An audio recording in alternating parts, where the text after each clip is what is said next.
कोकणात जाणाऱ्यांसाठी मोठी आनंदाची बातमी आहे, कारण शिमग्याला तुम्ही कोकणात जाणार असाल तर ही बातमी तुमच्यासाठीच आहे। रेल्वे फुल झाली आहे, एसटी बसेसमध्ये तिकीट उपलब्ध नाही, ही तर नेहमीचीच कारण आहेत। रस्ते मार्गे जावं तर मुंबई गोवा महामार्गावर वाहतूक कोंडीत अडकण्याची भीती देखील असते।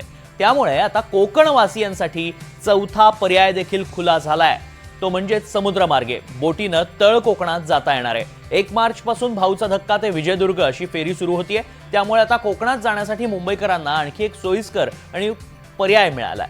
मंत्री नितेश राणेंकडून M2M फेरीचं वेळापत्रक जाहीर करण्यात आलंय। त्यामुळे शिमग्याला बोटीनं जाण्यास तुम्ही आता सज्ज व्हा। ग्राफिकच्या माध्यमातून जाणून घेऊयात कसा असेल हा प्रवास। भाऊचा धक्का ते विजयदुर्ग रोरो सेवा सुरू होतीये। M2M फेरीचं उद्घाटन होतंय। 7 तासांमध्ये थेट कोकण त्यामुळे गाठता येणार आहे। कार बाईक सोबत नेता येईल, वेळ आणि इंधन दोन्ही वाचेल। रोरो सेवेचा आंबा वाहतुकीलाही मोठा फायदा होणार आहे।